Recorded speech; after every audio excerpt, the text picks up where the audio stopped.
Okay, this would be, I guess, Wednesday when I put it out. We're back into this area. It was like Monday, stop loss, and then I took a trade here, and we're back into this with three contracts. We're more up into this area, which makes me feel a little bit better. So this would be Wednesday's video. Kind of looking for this to be resistance idea. We are coming up to 9:30 open, so it gets a little bit more riskier, but we could take a chance.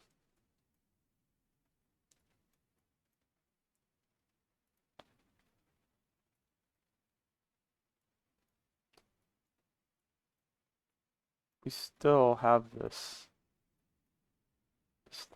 The London low has been hit, as you saw yesterday, and we still have this Asia down here that I'm interested in. Or because we're so high, just getting back down to here is a great move. Matter of fact, debatable, but after we get past this, I might add some more contracts. Like, so to speak, if we got something like this, this is what I would be looking for. So this is support. I'm looking to go to the downside because I'm chasing down here. The MACD's down, the EMAs are under them. So I'm looking for this support to turn into resistance. That's it. This is this is like support and resistance trading, and that's what I think the flaw is on support and resistance. Support and resistance can be anywhere. So whenever you're drawing resistance, it could also be support in a different time frame or something. That's why it needs more direction. That's why I use the EMAs, the London lows. That's where all that comes from. That's my direction.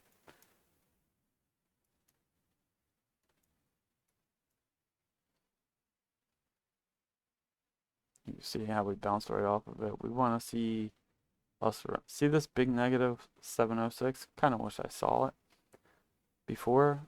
Buyers got it above 706, and sellers need to get it under that to get any confidence. Right now, buyers are above it. So all these people that are 706 and under, they're just they're red right now. They have an account that is negative for the day.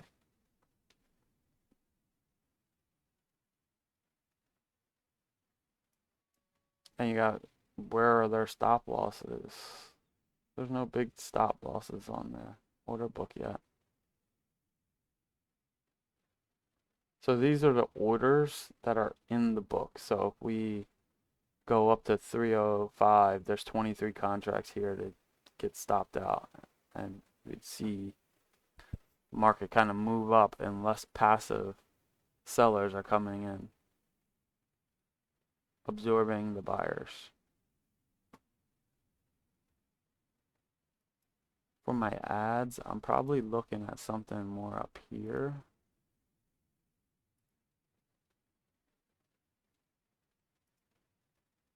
Like an ad point. But we are getting more riskier as the time goes. I normally don't like to trade 9 to 9:30. I'm expecting choppy days because we got some news this week as well. Let's see if I can pull it up.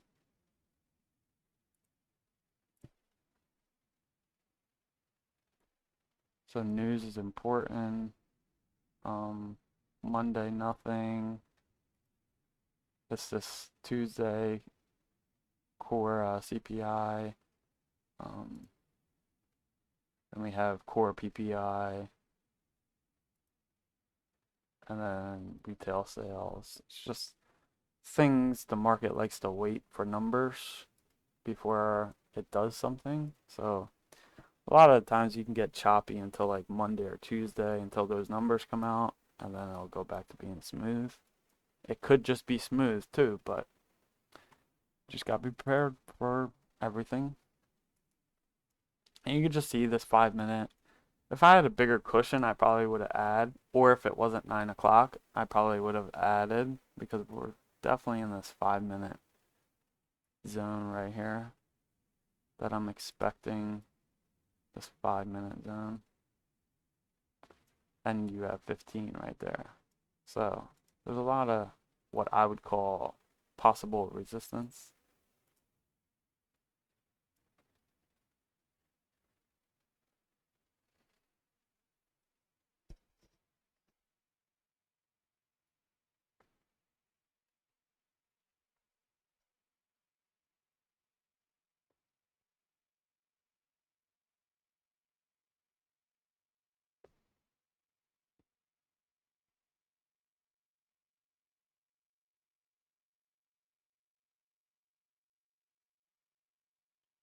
So I'm kind of looking at this to be a possible add. I'm looking for this to be under, and then maybe retest for an add.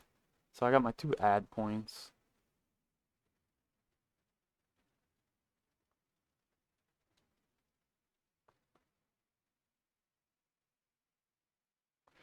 Same thing with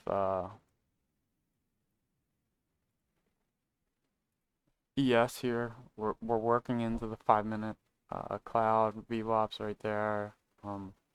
We're using London's low as resistance. MACD's down. We're under all this big negative delta, which is great for sellers. You really don't want to get above it.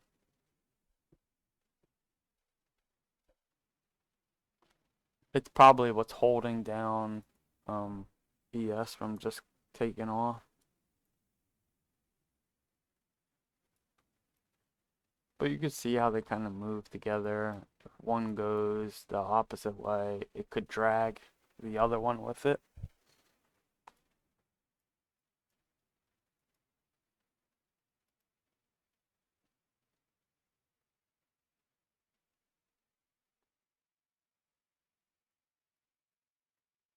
I wish this chart looked like this and it was like 10 o'clock. I'd be a lot more confident in the like averaging in right now. Being 9 o'clock is worrying. 9:10. Because like right now, I want to add to.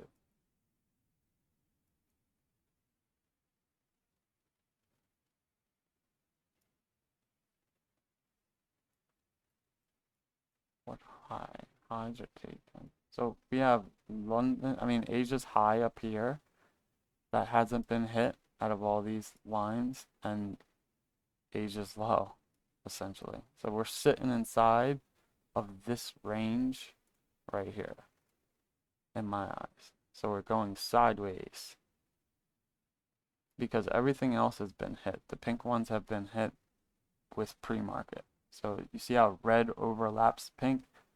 Red overlaps pink here. Now I no longer use pink as a target or a resistance or a target. I'll use it as resistance and support.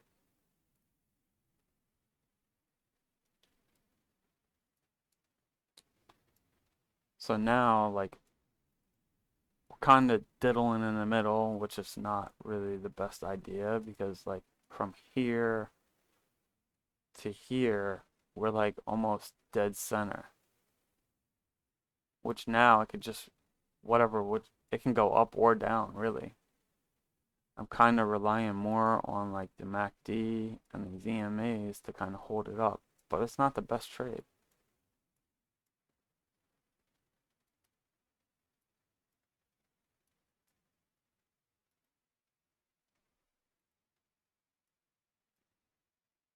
Not the best trade at all.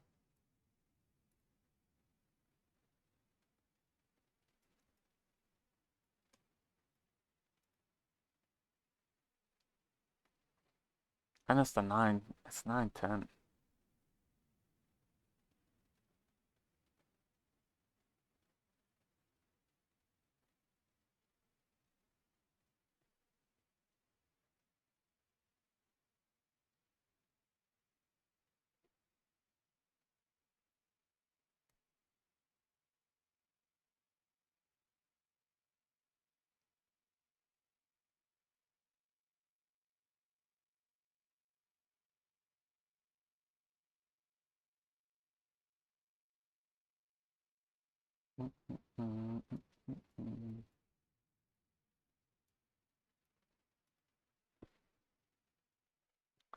See, Monday, well, this trade, if I would have took the 100, and then if I took the 100 here, I would have had $400. I wouldn't be so worried about averaging in right here because I would have $400 to work with. Right now, I only have 250 that I'm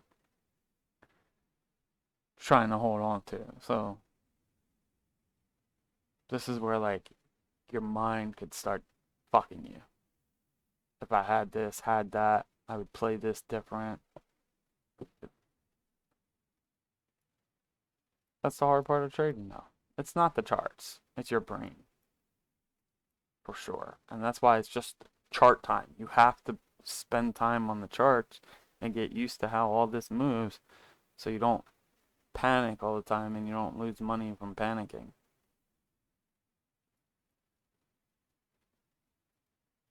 Once your chart is set up how you want it to set up and how you understand it, it's all about just getting used to seeing it all move together, the P&L, all this stuff. See, if this was 10 o'clock, I'd be averaging it. Or anywhere after 9:30, to be honest.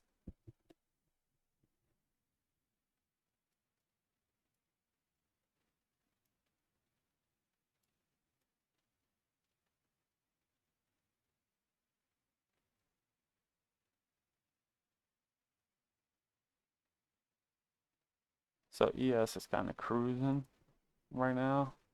Not what I want to see. NQ could hold it down, but I'm not really sure if that's going to happen.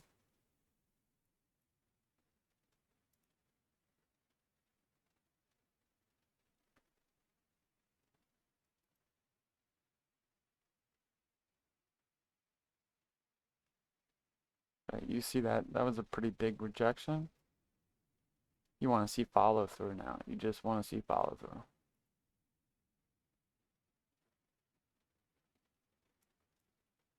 You got to be also cautious. This 1 minute, not that I think it's a big deal, but this 1 minute EMA could hold this market up and then we pump right back up. You really want to see it. If it crashes through here, we'll feel real good if we're crashing under these EMAs.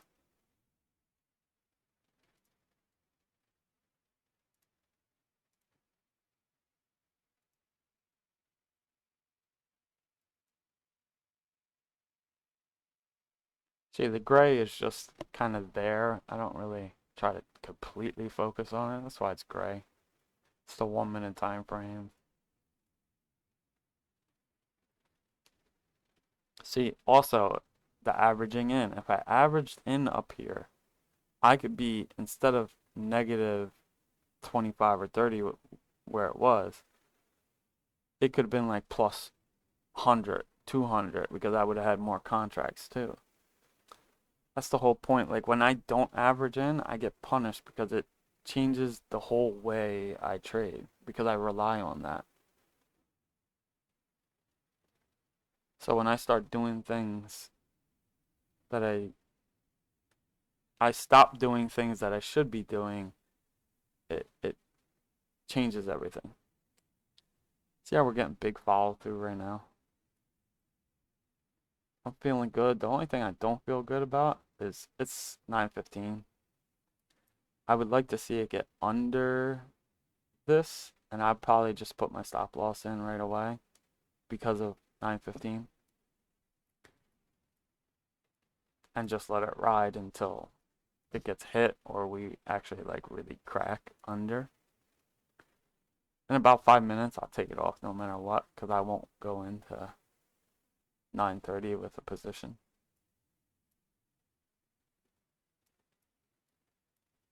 Again, support and resistance. So many people could play different things off of the way I trade. Like, okay, we have the direction as far as the high and low thing, and then you could play support and resistance off of a level like this. You can play EMAs. There's a lot of ways to play all this shit. The EMAs, the the patterns, the reading candles, it's all great, but you need a direction. And that's what I try to tell people all the time. The direction is the most important thing. If you don't have the direction, nothing else is going to work. And my direction comes off these high and lows and then the MACD.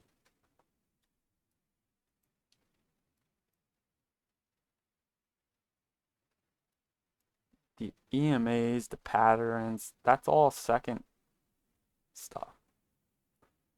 So if I'm looking to go down, I'm looking for head and shoulders patterns. If I'm looking to go up, I'm looking for inverted head and shoulders. I'm looking for double bottoms. If I'm looking for it to go down, I'm looking for double tops. So now these patterns make more sense. Now the candlesticks make more sense to read. EMAs make more sense in my mind.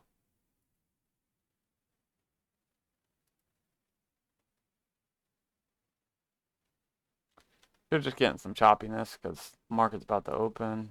That's typically what happens. This is why it's kind of pointless to trade between 9 and 9:30. Sometimes you can get a good move, but a lot of times it's just choppy, waiting for the market to open.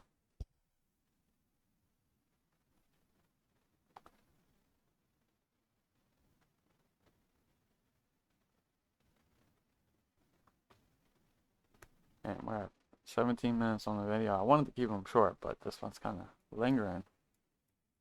Not ready to take the loss, but I'm not taking any profit yet.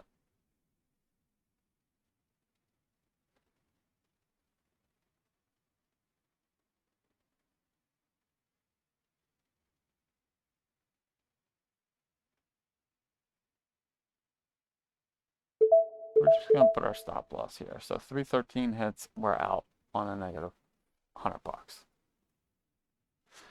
And we'll keep it open until market opens.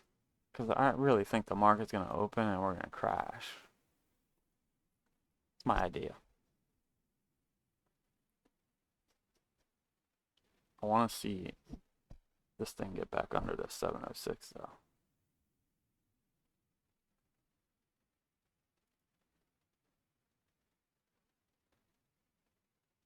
And the same thing, like 706 here, you have 639 on the footprint.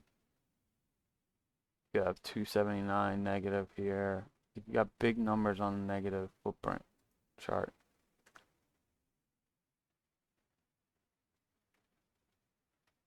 We don't have to worry about this shit yet.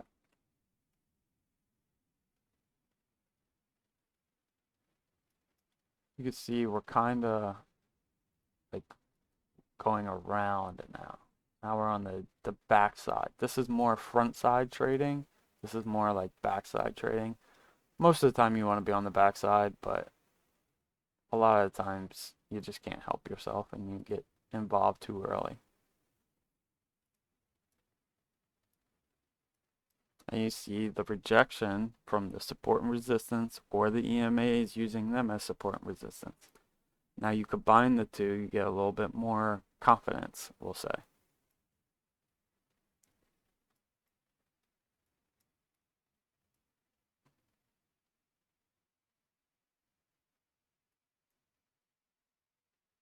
It's 9:20. Got 10 minutes until the market opens.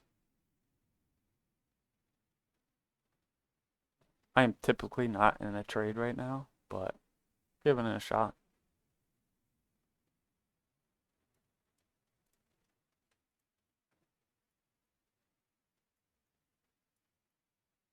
Also, what kind of helps is like NASDAQ, ES, they just run, it's like top 500 stocks or a couple thousand stocks.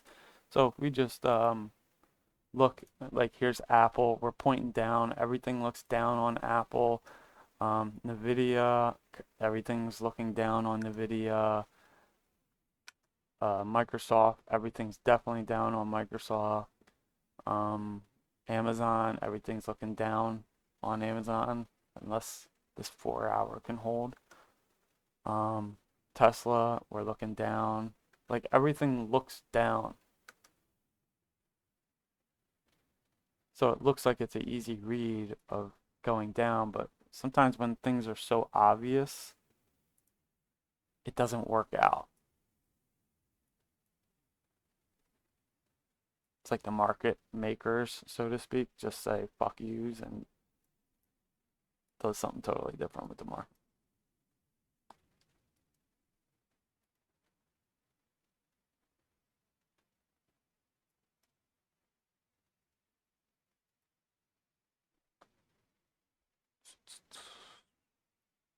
So right now we're just waiting for the stop loss to hit or waiting for this to go into the money. One or the other, they both work. For me, it's $100. I'm up 250. It's whatever.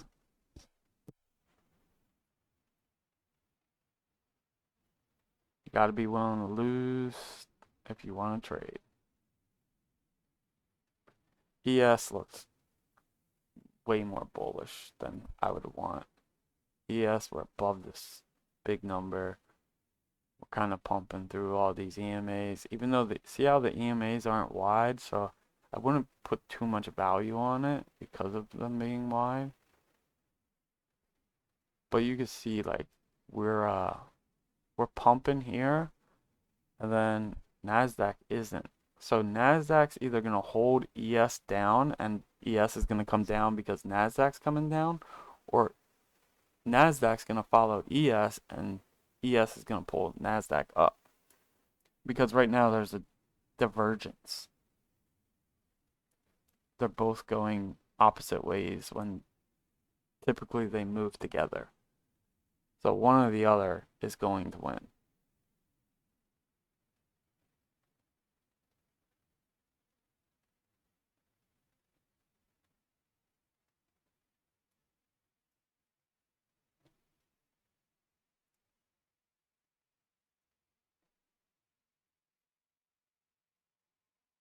Yeah, this is over. More than likely.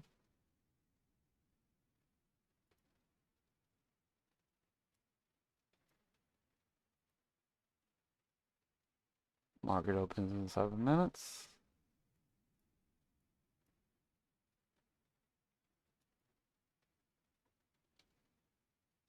ES is just too much right now.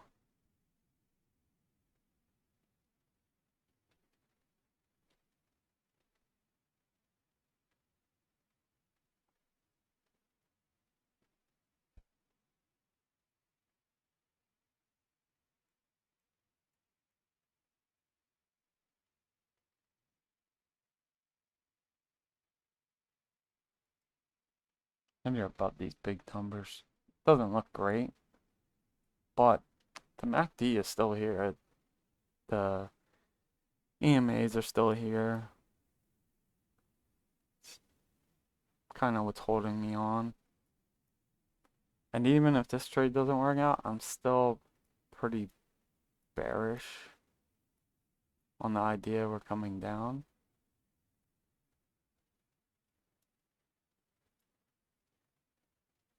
Really until MACD flips over.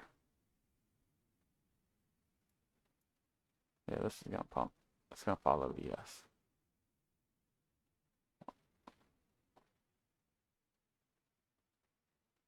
What are we at?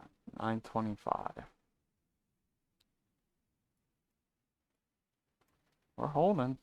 Sellers are holding on for dear life right now.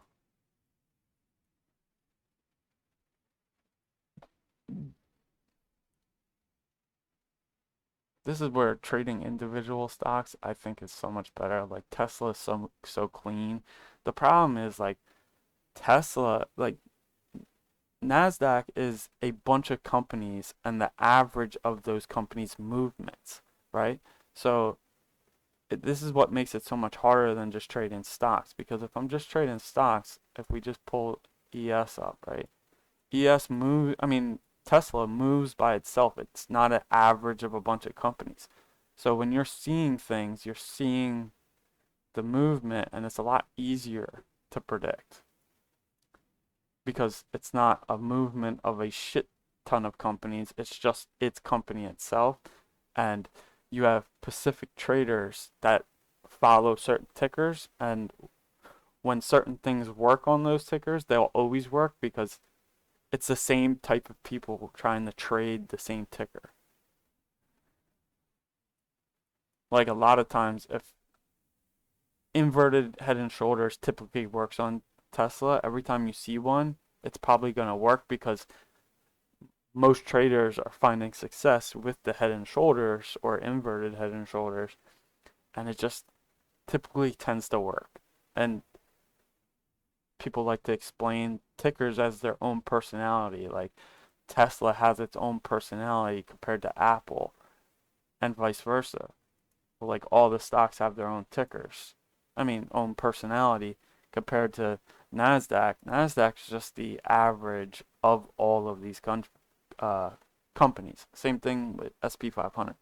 That's why it becomes harder to day trade because you need like half of the companies to just kind of fall off. Like three companies can fall off the edge and go straight down, but if the other 100 are going up, then it's just gonna make some sideways movement for Nasdaq. We're getting good movement down right now. We're into this support area. You really want to see it crack this. We're going 3 minutes into the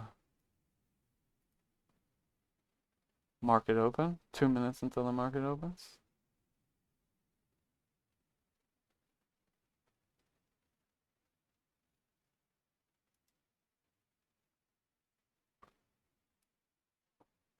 So yeah, I'm going to reset this DOM so these deltas are going to go away and it's just going to be the market open.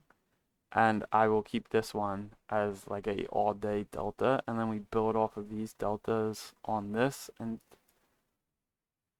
we'll talk about it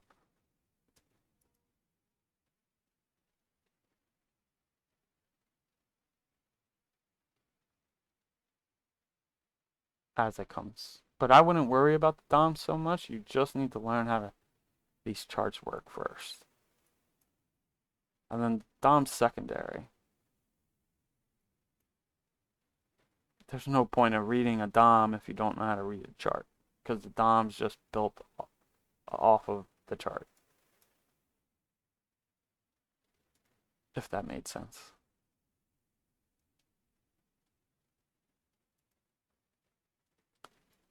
Getting some good movement down. 930s here, in like 30 seconds.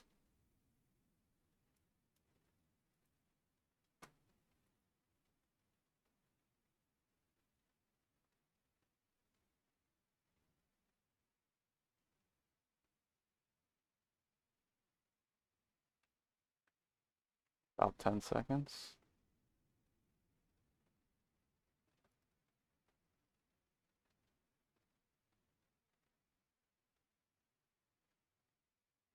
Yeah.